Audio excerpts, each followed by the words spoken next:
Nós vamos falar agora sobre outros tipos de acidentes. E o primeiro que nós vamos abordar é o acidente envolvendo objetos fixos.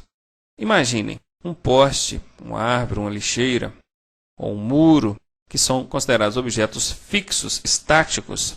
Eles não vão entrar na frente do condutor. Portanto, se o acidente acontece envolvendo um poste, uma árvore, um objeto fixo qualquer, quase sempre a culpa é exclusivamente do condutor. Concordam? Acontece por razões como falta de atenção e excesso de velocidade. Também em razão da falta de atenção ou excesso de velocidade, nós vamos ver aí acidentes envolvendo objetos fixos. Também é muito comum com condutores alcoolizados ou com sono. Outra situação, envolvendo ciclistas. Dessa vez nós vamos abordar aqui envolvendo ciclistas. Primeira coisa para evitar envolver-se num acidente com ciclista: respeite a distância lateral de segurança. Isso aí já foi falado nas aulas de normas de circulação e eu quero que ele faça aqui para vocês. A distância lateral de segurança, isso para ciclista ou qualquer outro veículo, é 1,5 m, assim como está sendo abordado aqui na figura para vocês. Mantenha-os em seu campo de visão. É importante que você procure manter a atenção em ciclistas. A recomendação para os ciclistas é que eles procurem se manter dentro do campo de visão do motorista. Mas, obviamente, a gente não deve atribuir essa responsabilidade única e exclusivamente aos ciclistas e estarmos aí nos eximindo dessa responsabilidade. É importante também grifar que os veículos motorizados são sempre responsáveis pela segurança dos não motorizados. Portanto, a motocicleta, que é um veículo não motorizado, está sob a responsabilidade de segurança dos veículos motorizados, automóveis, motocicletas, e outros. Quando eu digo mantê-los no seu campo de visão, igual aqui está destacado, mantê-los no seu campo de visão, de que forma? Procurando movimentar a cabeça de maneira a ampliar o campo de visão e não deixar com que os ciclistas se percam em pontos cegos do veículo, como áreas onde os retrovisores não abrangem e também as colunas que sustentam o teto do veículo também são consideradas ponto cego. Ainda falando sobre outros tipos de acidente, abordando agora o envolvimento de pedestres. Essa aqui é uma das situações mais delicadas no trânsito, pois o pedestre tem a prioridade no trânsito e, ao meu ver, prioridade absoluta, porque apesar do Código de Trânsito Brasileiro estabelecer algumas regras também para os pedestres, mesmo quando esses pedestres deixarem de cumprir com as regras estabelecidas pelo Código ou com seus deveres, se expondo a alguns riscos no trânsito, ainda assim os condutores serão responsáveis pela sua segurança. Portanto, deem toda prioridade aos pedestres, mesmo quando estes estiverem fora da sua razão. Entenderam isso? Vejamos aqui quais são os destaques para essa situação. Todos os veículos são responsáveis pela segurança dos pedestres. Isso aqui é uma das coisas mais abordadas dentro do tema direção defensiva. Muito importante frisar isso. Quase que 100% de certeza de, na sua prova, cair alguma questão relacionada à segurança dos pedestres. Dê sempre a preferência aos pedestres, mesmo quando eles estiverem fora da sua razão. Seja educado, gentil e cortês com os pedestres. Respeite a faixa de segurança, que é a faixa de pedestre, assim como sugerido aqui no desenho. Inclusive, foi feita aqui uma analogia como se a faixa de pedestres para o pedestre fosse um tapete vermelho, E eu acho que é assim mesmo que todos os condutores devem observar a faixa de pedestre ou essa situação. Muito bem. Falando agora de manobras de marcha ré. Observem. Manobras de marcha ré são manobras a evitar. Vejam, evite manobras de marcha ré. É muito comum a gente ver no trânsito motoristas que não fazem nada para evitar marcha ré. Muito pelo contrário.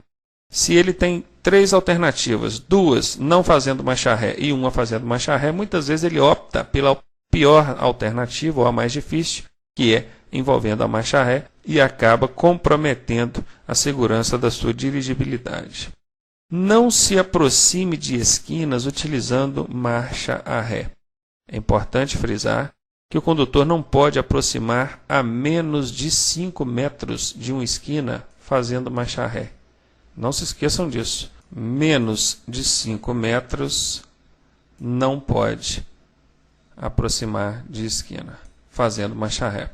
Antes de realizar qualquer manobra em marcha ré, observe com toda a atenção a traseira do veículo. Se possível, antes mesmo de iniciar essa manobra, passe por trás do veículo para tomar conhecimento da área. E para veículos de grande porte, só executar esse tipo de manobra com o auxílio de um manobrista. Continuando, outros tipos de acidentes, desta vez envolvendo motocicletas. O caso das motocicletas não é muito diferente das bicicletas. A diferença é que as motocicletas são motorizadas, têm um deslocamento muito mais rápido, têm deslocamentos bruscos, porque a motocicleta consegue fazer manobras de mudança de faixa e o chamado costurar o trânsito com muita facilidade, o que acaba expondo a um risco muito maior a segurança dos motociclistas. Claro que eles, por sua vez, se têm que ter essa consciência desses riscos e, obviamente, alguns condutores, motoristas, podem encarar isso como uma situação onde o próprio motociclista está assumindo o risco. Por outro lado, o condutor ou o motorista precisa também ser solidário com a situação e entender que ele não pode, mesmo estando com a razão, comprometer ou contribuir para que a segurança desses motociclistas seja ainda mais prejudicada. Vejamos então quais são os destaques aqui para a gente. Aumente a distância de segmento. Você, condutor, você, motorista, está transitando atrás de uma motocicleta? Aumente a distância de segmento. Se normalmente a distância recomendável é 2 segundos, nesse caso você procure aumentar 3, 4 segundos pelo menos. Não dispute espaço com motociclistas. Não dispute espaço com motociclistas. Dê passagem a eles. Olhe com muita atenção antes de mudar de faixa. Você, motorista, quer mudar para a faixa da direita, para a faixa da esquerda? Não confie somente nos retrovisores. Aqui embaixo está até destacado. Não confie somente nos retrovisores. Movimente a cabeça lateralmente para ampliar o campo de visão, diminuindo os pontos cegos do veículo e, sendo assim, evitando de se envolver em situações com motociclistas. Então, olhe com muita atenção antes de mudar de faixa. Lembre-se, os veículos de maior porte são responsáveis pela segurança dos menores. E cuidado ao abrir a porta, Aqui na figura nós temos uma situação dessa. Observe que o condutor abriu a porta sem nenhuma atenção na frente do motociclista. O motociclista aqui passando um mau momento para evitar uma colisão com a porta desse motorista. Agora nós vamos falar de colisões envolvendo trem ou veículos que se deslocam sobre trilho. Parece impensável um condutor conseguir colidir com um trem, Apesar de parecer uma situação pouco provável, acontece. E acontece até com uma certa frequência. Então vejamos aqui quais são as recomendações.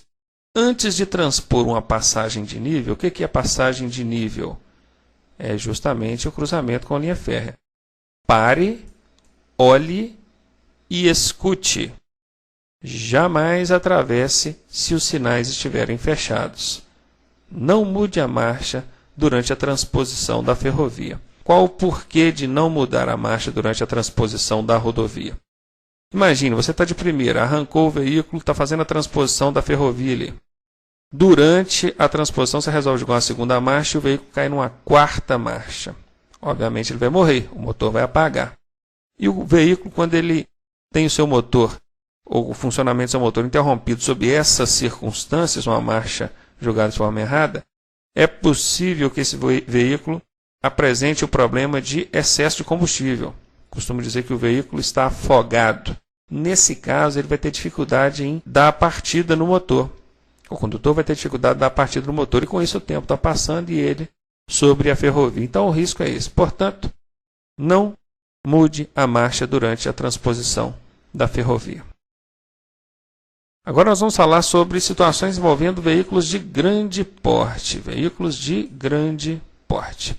Mantenha-se no campo de visão do motorista ou deste motorista do veículo de grande porte. Procure ficar dentro do campo de visão dele. Existe uma regra básica que diz o seguinte: se você ver o meu retrovisor, eu te vejo. Isso é o condutor do caminhão dizendo para você, ó, você, motorista do automóvel, está vendo o meu retrovisor? Está me vendo pelo meu retrovisor? Então eu estou te vendo. Isso é uma regra básica. Respeite as distâncias de segurança. Nós já conhecemos, já foi abordado lá nas aulas de norma de circulação e aqui já foi reforçado. Distância de segmento 2 segundos, distância lateral 1,5 m. Tenha paciência para aguardar a oportunidade ideal para uma possível ultrapassagem. Uma das principais razões para acidentes envolvendo veículos de pequeno porte e veículos de grande porte é a falta de paciência para permanecer atrás do veículo de grande porte e aguardar uma oportunidade adequada, ideal, segura, para que ele possa efetuar a manobra com segurança, sem comprometer a segurança do trânsito e a sua própria segurança. E, por fim, nós vamos falar de acidentes chamados de abalroamentos. São pequenos esbarrões laterais. E quais são as recomendações para evitar esses pequenos conflitos, esses pequenos esbarrões no trânsito? Respeite a distância lateral de segurança, já foi mencionado, 1,5 m. Execute as conversões dentro de sua mão direcional. Redobre a atenção ao se aproximar de cruzamentos. Nesta aula, nós vamos falar sobre direção defensiva para motociclistas. Com o aumento da frota de motocicletas, ou motocicletas e similares, podemos citar também motonetas, ciclomotores ou triciclos, surgiu então a necessidade de estarmos abordando pontos ou tópicos relacionados a essa frota de veículos, ou esse tipo de usuários do trânsito, que são os motociclistas. Nós vamos ver aqui quais são os principais fatores de risco que afetam aos motociclistas de um modo geral. Mudança constante de faixa. O motociclista que comumente a gente vê no trânsito fazendo mudanças constantes de faixa, né? Ou seja, ele está na faixa da esquerda, de repente muda para a faixa central, de repente para a faixa da direita, volta para a da esquerda. Ou seja, é um risco que ele assume adotando esse tipo de conduta no trânsito. Outro fator de risco muito comum é velocidade incompatível com a segurança. As motocicletas são veículos ágeis, veículos que executam manobras de maneira brusca, muitas das vezes, e de maneira inesperada, o que acaba, com isso, colocando ou aumentando o risco para o motociclista. Muito comum também a gente ver motocicletas ultrapassando pela direita. Vale lembrar que as ultrapassagens devem ser feitas pela esquerda. Transitar em corredores de veículos. Aqui, inclusive, na figura, na imagem, nós temos essa motocicleta amarela transitando exatamente sobre a linha branca divisória entre as faixas. Inclusive, eu já vi motociclistas de uma maneira informal, ou até levando a brincadeira, dizendo que essa linha que divide as faixas ela foi feita para motocicleta circular. Claro que isso não é verdade, é somente uma brincadeira, mas infelizmente é o que a gente tem visto aí muito comumente no trânsito. Então, transitar em corredores de veículos também é um fator de risco. Não respeitar as distâncias regulamentares de segurança. Vale lembrar que a motocicleta deve ocupar o espaço que um automóvel ocuparia. Portanto, o motociclista deve preservar espaço suficiente entre o seu e os demais usuários da via. Outro fator de risco é perder-se do campo de visão dos demais condutores.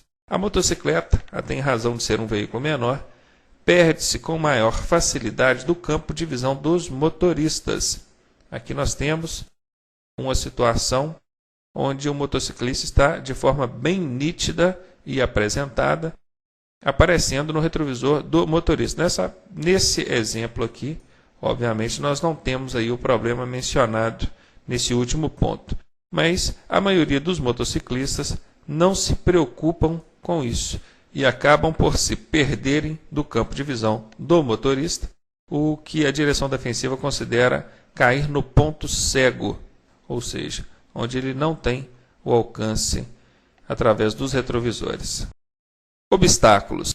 Sendo inevitável o confronto com o objeto, procure manter a motocicleta em linha reta. Erga-se do assento, flexionando pernas e cotovelos. Qual a importância desse procedimento? Flexionar pernas e cotovelos. Os mesmos, tanto joelhos quanto cotovelos, servem de amortecedores para o impacto. Não freie nem acelere a motocicleta. Aqui de forma até engraçada, né? O animal colocou o pé na frente como se estivesse querendo fazer uma brincadeira de mau gosto, o que na figura acaba nos propondo uma situação hilária, mas na vida real, claro que isso não é nada engraçado. Frenagem. É muito comum também a gente ouvir de motociclistas dizerem que não se deve frear utilizando o freio da frente da motocicleta. Isso é um erro, um equívoco, que alguns, eu acredito que até a maioria dos motociclistas cometam. É importante saber que 70% da capacidade de frenagem de uma motocicleta se concentra em seu freio dianteiro. Portanto, se você é do tipo que não usa o freio dianteiro, só utiliza o freio traseiro, principalmente nas situações de emergência, você está correndo um sério risco de, mediante situações onde exige de você uma frenagem mais rápida, uma frenagem de emergência, você não conseguir parar a motocicleta a tempo e não evitando com isso que o acidente aconteça. Nós vamos agora falar sobre curvas.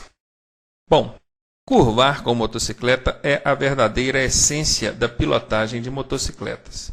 Como disse o nosso querido Bruno Corano, piloto de teste profissional, andar em linha reta até a vozinha dele anda. Brincadeiras à parte, mas a realidade é essa. A grande essência de conduzir uma motocicleta está em saber fazer curva. Portanto, eu vou apresentar aqui para vocês pelo menos as três principais técnicas de curva com motocicletas. A primeira, vocês devem observar que a motocicleta e o motociclista se inclinam na mesma proporção. Esse tipo de técnica é adotado para fazer curvas em alta velocidade. Nessa segunda situação, nós temos a motocicleta inclinada, enquanto o motociclista se manteve na posição vertical. Essa técnica é apropriada para utilizar quando estiver desviando de obstáculos. A motocicleta vai, o corpo fica. Uma terceira situação é onde o motociclista se inclina e a motocicleta mantém-se na posição vertical. É apropriada para terrenos com baixa aderência, ou seja, você precisa fazer o jogo de corpo para poder fazer a curva com a motocicleta. Ao mesmo tempo, não pode inclinar muito a motocicleta por causa do risco de derrapagem ou deslizamento com a motocicleta. Essas três técnicas elas são embasadas em uma questão da física, onde deve-se considerar o baricentro. Baricentro é exatamente isso. É o jogo que a gente faz com a motocicleta ou com o corpo para tentar, através do equilíbrio aqui da motocicleta, o jogo do peso por um lado e por outro, fazer a curva, não sendo então necessário que você movimente o guidão da motocicleta para fazer essa curva. Nós vamos falar também sobre cruzamentos. As motocicletas, pela razão de serem veículos de menor porte, em uma colisão num cruzamento, o motociclista certamente será o maior prejudicado, tanto fisicamente quanto materialmente. Portanto, sempre reduza a velocidade ao aproximar-se de cruzamentos.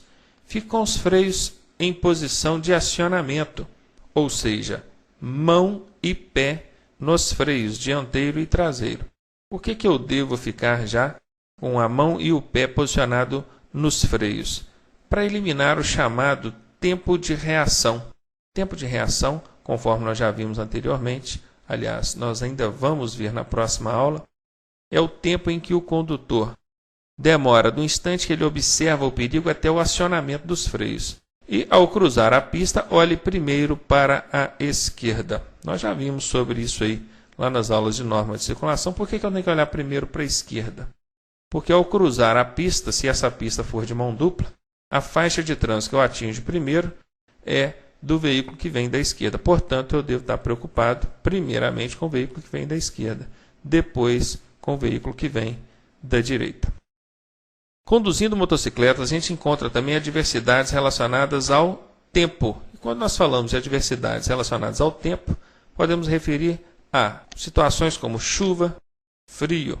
O motociclista, para lidar com tais situações, deve, obviamente, estar sempre preparado e equipado.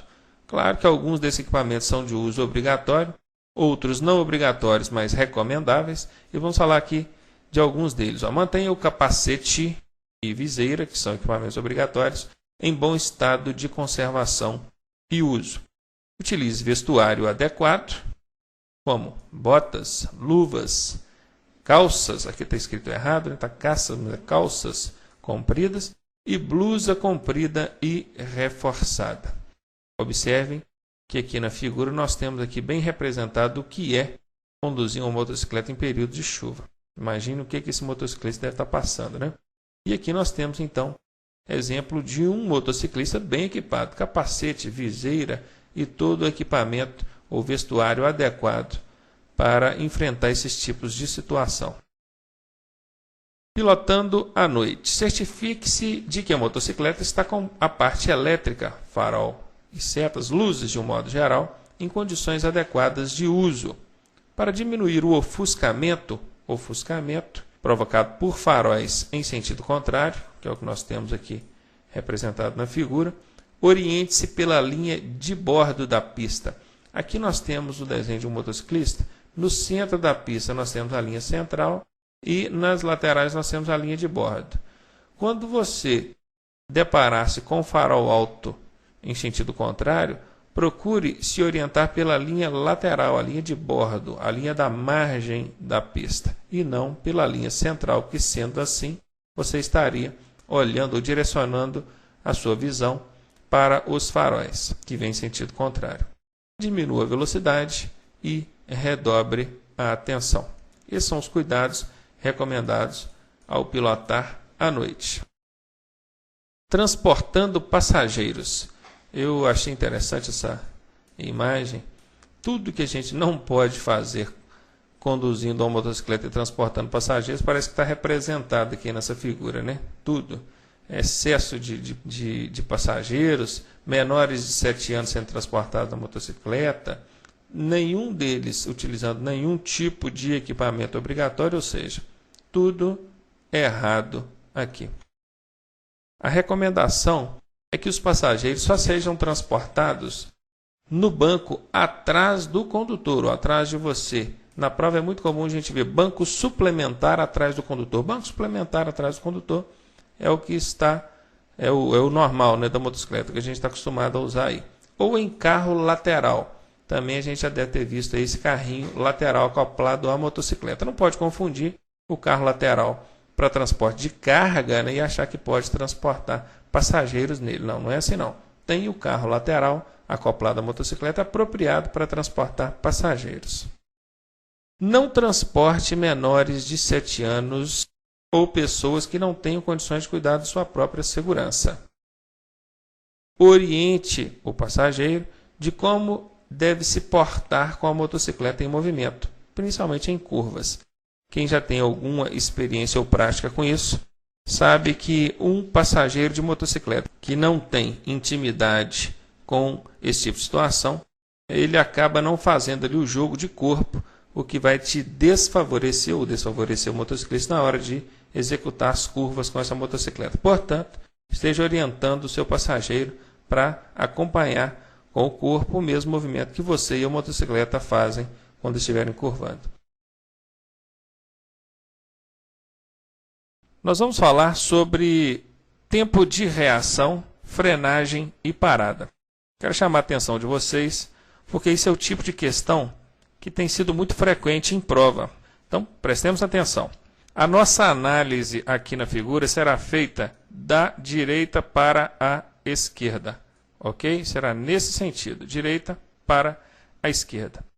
Imagine você conduzindo o seu veículo em uma rodovia, uma via qualquer. De repente, aparece algum obstáculo à sua frente. Imagine que esse obstáculo está aqui, nesta ou nesse local. Exatamente neste ponto, você, condutor, percebe o obstáculo. Ou seja, é o tempo em que você está observando o obstáculo, tempo de observação, também chamado de tempo de percepção. A partir desse instante, você deverá acionar os freios do veículo, ou tomar uma providência para imobilizar o veículo, evitando então que você venha colidir com esse obstáculo que está aqui à frente. Neste exato ponto é onde você aciona o freio. Do momento que você percebeu o perigo, que é este ponto, até você acionar o freio, que foi exatamente neste ponto, um tempo já se passou. E esse tempo é chamado de tempo de reação. Por que leva o nome de tempo de reação? Porque é exatamente isso. É o tempo que você demora do instante que você observou o perigo até você reagir, levar o pé no pedal de freio. Uma pessoa normal, em condições normais, demoraria, em média, menos de 1 segundo para fazer isso. Parece muito pouco tempo, menos de 1 segundo, mas é tempo suficiente para o veículo percorrer uma certa distância. Só para vocês terem uma ideia, se o seu veículo estiver a 80 km por hora, você percorrerá algo em torno de 16 metros neste menos de 1 segundo. Para ser mais preciso, 3/4 de segundo. Observem que na prova eles não farão esse tipo de indagação. Quanto tempo você vai gastar no instante que observou o perigo até reagir, levar o pé no freio? Não vai perguntar quanto tempo. Só vai perguntar como é que chama esse período, esse tempo. No instante que você percebe, observa, vê, visualiza o perigo, até você pisar no freio. Chama-se tempo de reação. Nesse ponto, quando você aciona os freios, o veículo não vai parar ou imobilizar-se assim que você acionar o freio. Ele ainda percorrerá alguns metros, ainda gastará um tempo do instante que você aciona o freio até a imobilização total, que seria este ponto. Do instante que você acionou o freio, que é aqui, até a imobilização total, chama-se tempo de frenagem. Tempo de frenagem. Então vejamos, só recapitulando. O primeiro instante é quando você observa, percebe o perigo. Aqui, tempo de percepção ou tempo de observação. É exatamente nesse ponto que você percebe. No instante que você percebe o perigo, até você pisar no freio, chama-se tempo de reação. Pisou no freio até a parada ou imobilização total do veículo, chama-se tempo de frenagem. Isso tudo está representado aqui em cima também, né? Tempo de percepção, tempo de reação, tempo de frenagem. Juntando tudo, do instante que você percebe o perigo até a imobilização total do veículo, tudo isso aqui, toda essa área, chama-se tempo total de parada, ou também chamada de distância total de parada. Espero que isso tenha ficado claro para vocês. Caso não tenha ficado claro, por favor, retornem o vídeo e revejam essa explicação, porque isso tem sido muito frequente em prova. Agora nós vamos falar sobre frenagem de emergência. O que é uma frenagem de emergência? É quando você precisa de parar o veículo rápido, de forma inesperada. Aconteceu algo, você precisa mobilizar esse veículo o mais rápido possível, no menor espaço e tempo possível. Quais devem ser as providências ou as atitudes corretas, ações corretas adotadas pelo condutor nesse momento? Primeira coisa, bloqueie o corpo, firmando o pé esquerdo. Como assim firmando o pé esquerdo? Porque no momento que você vai acionar o freio, você tirou o pé direito do acelerador, levou no freio. A força da física tende a projetar você para frente. E para você não ter que compensar essa força nas mãos, o que te atrapalharia na condução do volante, o adequado é que você apoie o pé esquerdo no assoalho do veículo. Inclusive, todo carro que eu conheço tem ali o apoiador do pé ali do lado esquerdo, onde você vai estar com o pé esquerdo firme, apoiado. Muitos, nesse momento, já estariam pisando na embreagem. Portanto, o pé esquerdo dele estaria no pedal de embreagem, o que não é um procedimento correto. Vocês vão ver aqui, até aqui embaixo, ó, só acione a embreagem ao final da parada. No início da parada, o seu pé esquerdo tem que estar, pé esquerdo tem que estar apoiado, de forma que você tenha firmeza através do apoio desse pé esquerdo no assoalho do veículo. Mantenha o veículo, procure manter o veículo em linha reta. Freie fortemente, porém, a força sobre o sistema de freios não deve ser superior ao atrito dos pneus com o pavimento. Como é que funciona isso? Os pneus vão oferecer uma certa aderência, uma certa capacidade de se prender ao chão. Se você pisa no freio com muita força ou força além do necessário, o que vai acontecer lá no sistema de freios? Vai fazer com que as rodas sejam travadas e o carro vai arrastar os pneus. Vale lembrar que quando um veículo tem os seus pneus travados, suas rodas travadas, arrastando-se pela pista, você perde o controle da direção. Aqui na figura, nós temos esse veículo branco fazendo a trajetória da curva normalmente, enquanto o outro veículo aqui passou reto, direto na curva. Por quê? Rodas travadas. Observem, não sei se dá para vocês perceberem aqui, que as rodas desse veículo estão viradas, tentando fazer a curva. Porém, o veículo não obedeceu ao comando da direção. Por quê? Porque as rodas estão travadas. Rodas travadas, o veículo precisa de mais espaço para parada, para imobilização, e você ainda perde o controle da direção. Hoje em dia, nós temos os freios ABS, que não deixam as rodas travarem. Consequentemente, isso proporciona uma melhor dirigibilidade no sentido de você não perder o controle da direção. Quantas e quantas vezes acidentes acontecem por isso? O obstáculo está lá na frente, a pessoa freia, ou então entrou correndo demais na curva, ela freia com muita força, e no que as rodas travam, ele perde o controle da direção, não consegue desviar do obstáculo que está à frente, ou então não consegue fazer a trajetória da curva. Espero que vocês tenham entendido isso aí. Inclusive aqui a orientação, se as rodas travarem, alivie o pé do pedal de freio, porque rodas travadas, você realmente perde o controle da direção, além de gastar mais espaço até a imobilização total do veículo. Passando em alagamentos. Isso aqui acontece muito para quem mora nas grandes metrópoles, aí, em razão do péssimo escoamento d'água. Uma chuva mais intensa logo vai provocar um alagamento. Primeira dica, não passe por alagamentos cujo volume d'água esteja acima da metade da roda do veículo. Entenderam essa dica, né? Não passe por alagamentos cujo volume d'água esteja acima da metade da roda do veículo. Engrene a primeira marcha e passe acelerando bastante. Eu vejo muita gente colocar a segunda, terceira e achar que tem que passar correndo dentro do volume d'água. Aí de segunda, terceira, o carro perde potência logo e vai ficar agarrado dentro do volume d'água. Então é primeira marcha, marcha forte. E passa acelerando bastante. O carro vai fazer barulho. Já tem que fazer barulho mesmo. Ele vai gritar. E é justamente isso que joga pelo escapamento bastante compressão de ar para fora, evitando que a água entre no escapamento, certo? Evitar que entre água pelo escapamento.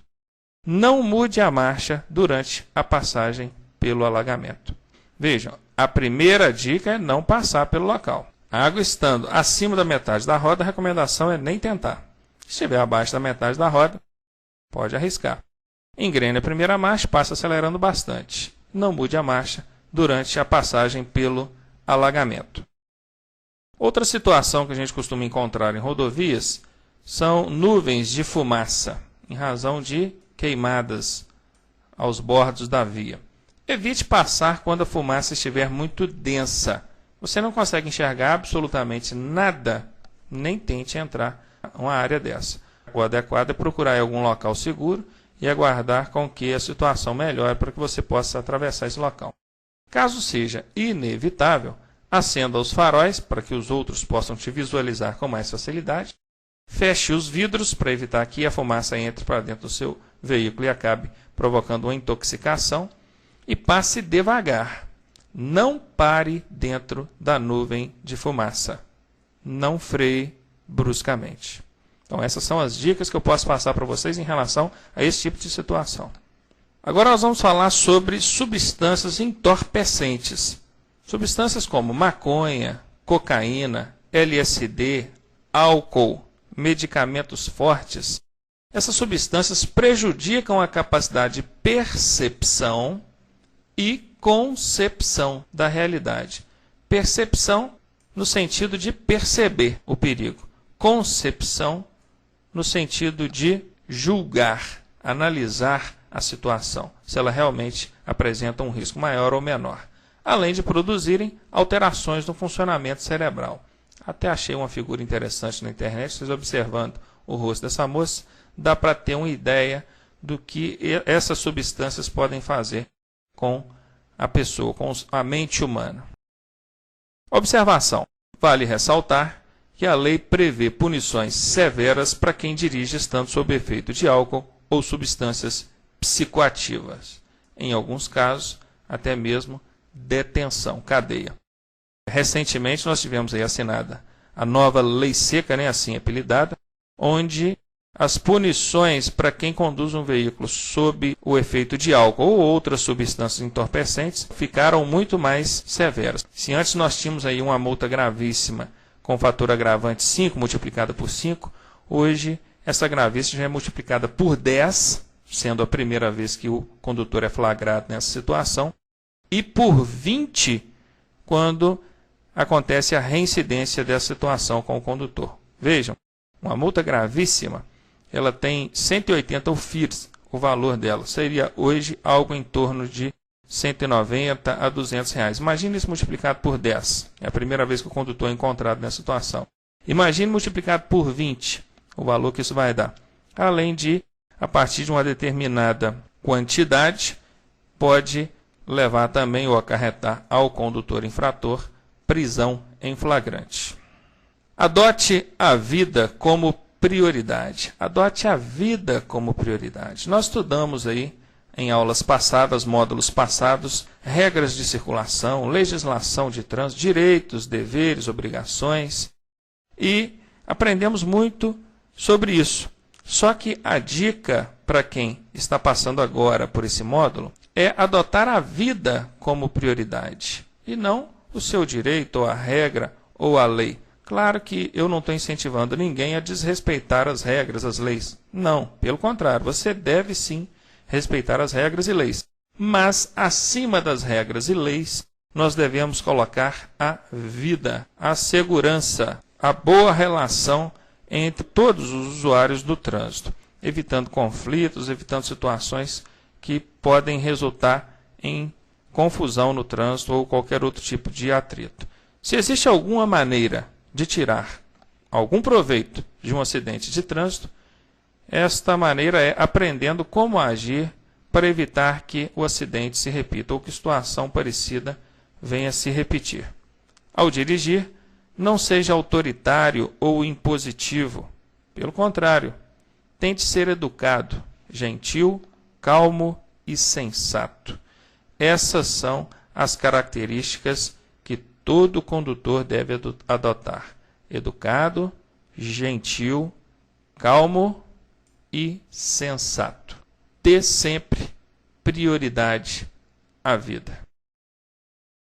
Para fechar aqui esse módulo de direção defensiva, tem esse slide final dizendo: seja paciente no trânsito para não ser paciente no hospital. Fica então a mensagem. Espero que tudo que nós vimos durante esse módulo de direção defensiva possa realmente ser aplicado no dia a dia de vocês, futuros condutores.